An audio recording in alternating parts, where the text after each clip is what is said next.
कहानी का नाम है बहादुर। सहसा मैं काफ़ी गंभीर हो गया था, जैसे कि उस व्यक्ति को हो जाना चाहिए जिस पर एक भारी दायित्व आ गया हो। वह सामने खड़ा था और आंखों को बुरी तरह मलका रहा था। 12-13 वर्ष की उम्र, ठिकना चकैठ शरीर, गोरा रंग और चपटा मुँह।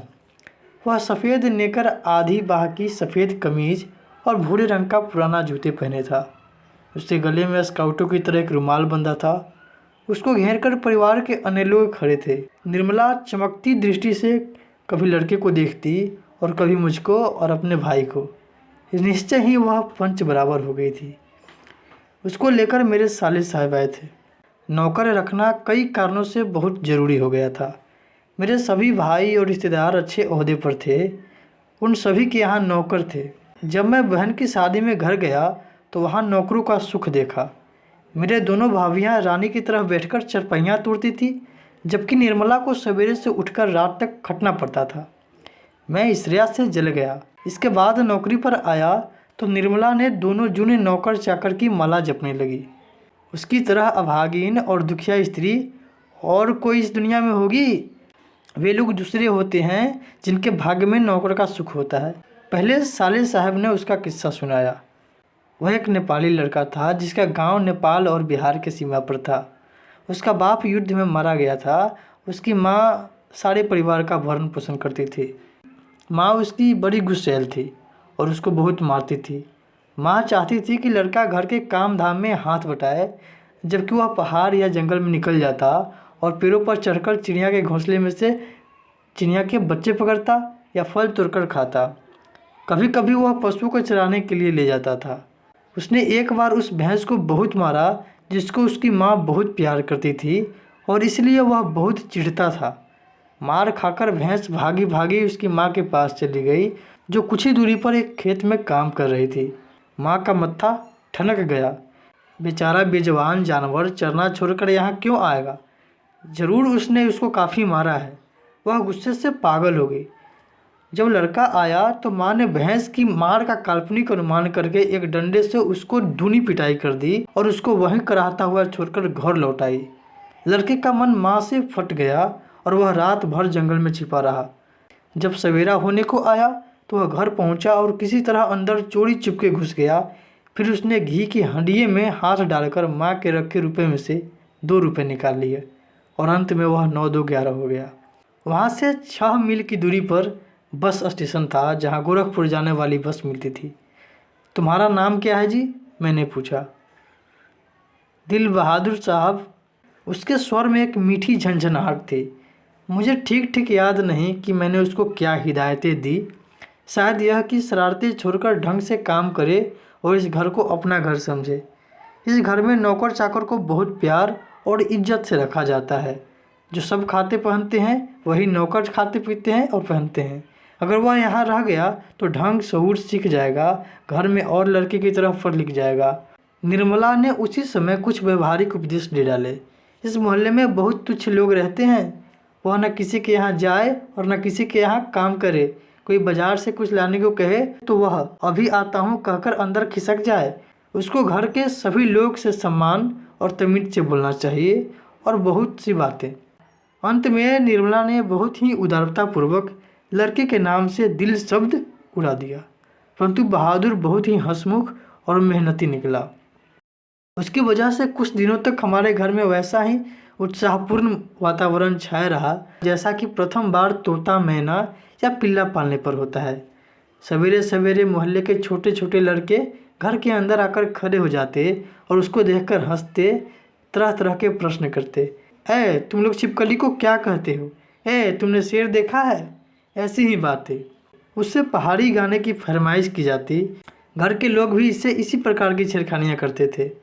वह जितना उत्तर देता उससे अधिक हंसता था। सबको उसके खाने और नाश्ते की बड़ी फिक्र रहती। निर्मला आंगन में खड़े होकर पड़ोसियों को सुनाते हुए कहती, बहादुर आकर नाश्ता क्यों नहीं कर लेते?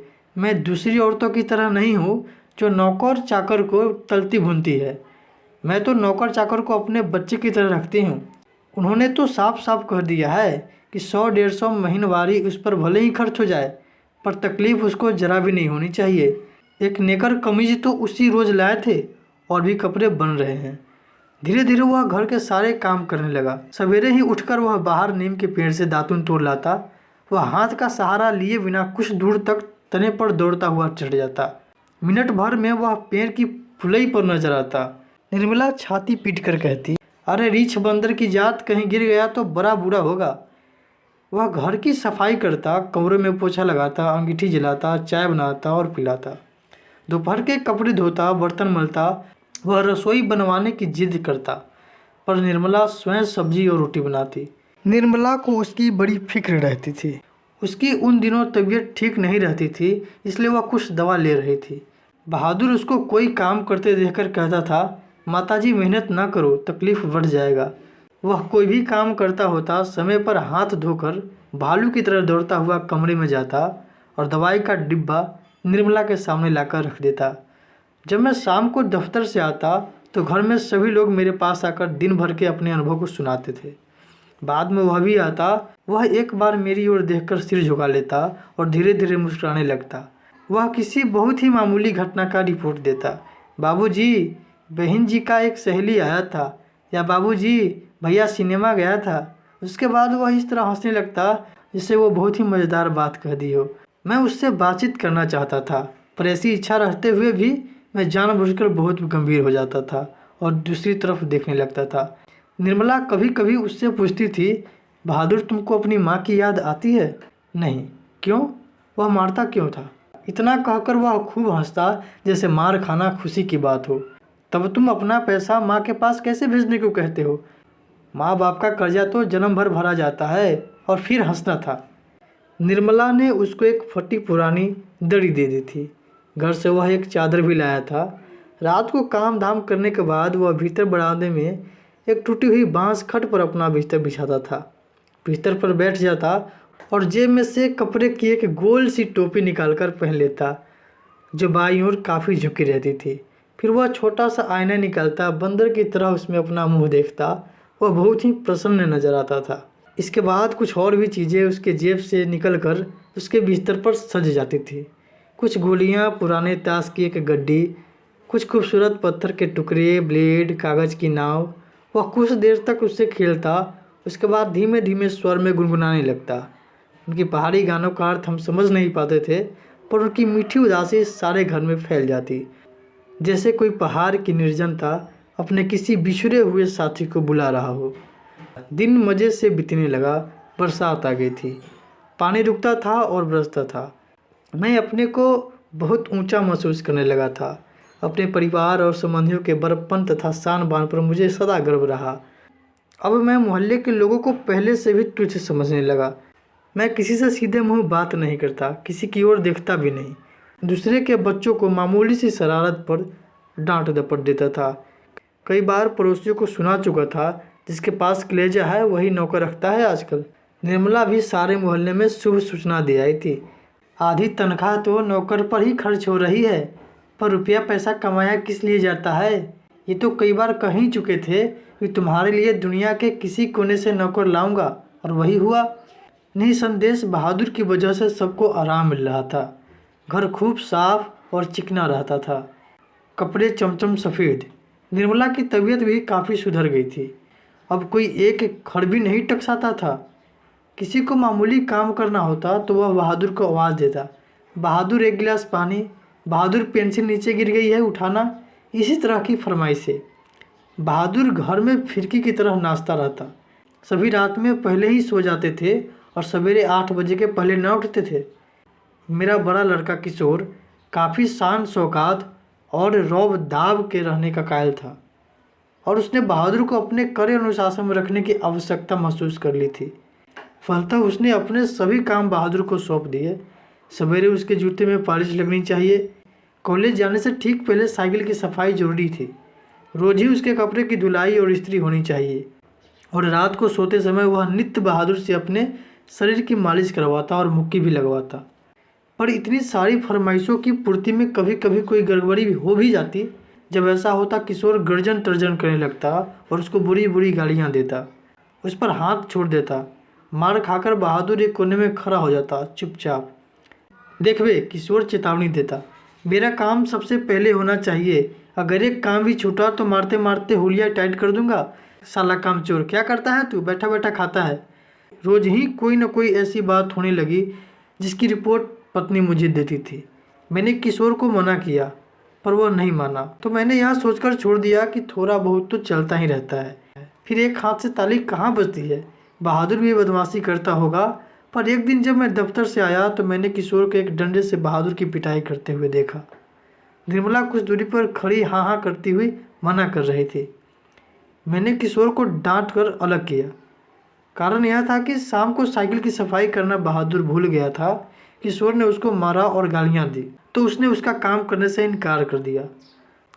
तू साइकिल सफाई क्यों नहीं करता? मैंने कड़ाई से पूछा। बाबूजी, भैया ने मेरे बाप को क्यों लाकर खड़ा किया? वह रोते हुए बोला। मैं जानता था कि किशोर उसको भद्दी भद्दी गालियाँ देता था, लेकिन जब उसने सुअर का बच्चा कहा था तो उससे बर्दाश्त न हुआ। निस्संदेह वह गाली उसके बाप पर पड़ती थी। मुझे हंसी आ गई। खैर, किशोर के व्यवहार को अच्छा नहीं कहा जा सकता, पर गृहस्थ स्वामी होने के कारण मुझ पर कुछ और गंभीर दायित्व भी थे। मैंने उसे समझाया, बहादुर, ये आदतें ठीक नहीं। तुम ठीक से काम करोगे तो तुमको कोई कुछ नहीं कहेगा। मेहनत बहुत अच्छी चीज़ है। जो उससे बचने की कोशिश करता है वह कुछ नहीं कर सकता।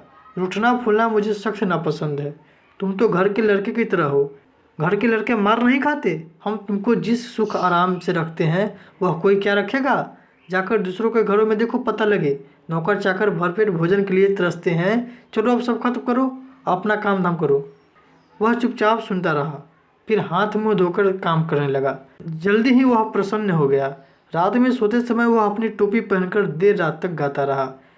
लेकिन कुछ दिनों के बाद एक और गड़बड़ी शुरू हुई। निर्मला बहुत पतली पतली रोटियां सेकती थी, इसलिए वह रोटी बनाने का काम कभी बहादुर से नहीं लेती थी। लेकिन मोहल्ले के किसी औरत ने उसे यह सिखा दिया कि परिवार के लिए रोटियां बनाने के बाद वह बहादुर से कहे कि वह अपनी रोटी खुद बना लिया करे, नहीं तो नौकर चाकर की आदत खराब हो जाती है। महीन खाने से उनकी आदत बिगड़ जाती है। यह बात निर्मला को जच गई थी और रात में उसने ऐसा ही प्रयोग किया। वह अपनी रोटियां बनाकर चौके से उठ गई। बहादुर का मुंह उतर गया। वह चूल्हे के पास सिर झुकाकर चुपचाप खड़ा रहा। क्या हो गया रे? निर्मला ने पूछा। वह कुछ नहीं बोला। चल चुपचाप बना अपनी रोटियां। तू सोचता है कि मैं तुझे पतली पतली नरम नरम रोटियां सेंक कर खिलाऊंगी?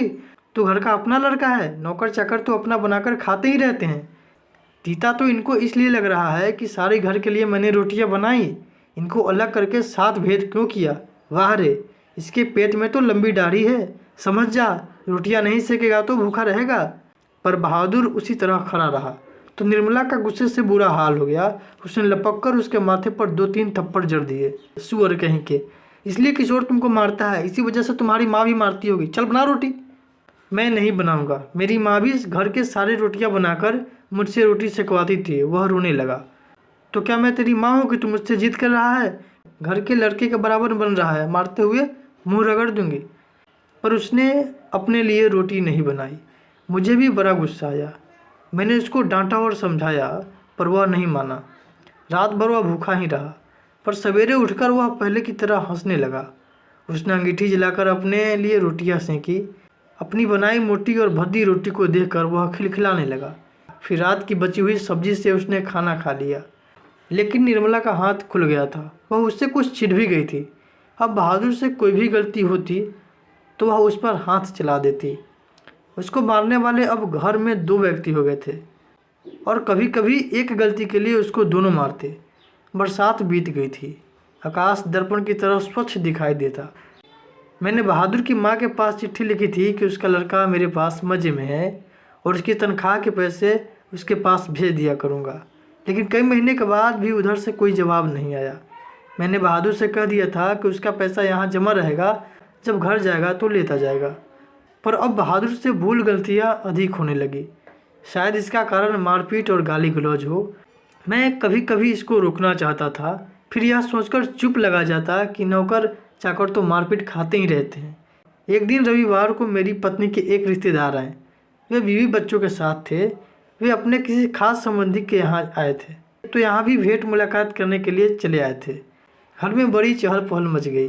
मैं बाजार से रोहू मछली और देहरादूनी चावल ले आया। नाश्ते पानी के बाद बातों की जलेबी छनने लगी, पर इसी समय एक घटना हो गई। इसके बाद की कहानी मैं अगले पार्ट में सुनाऊंगा। अगर चैनल पर नए हैं तो चैनल को सब्सक्राइब कर लीजिए। धन्यवाद।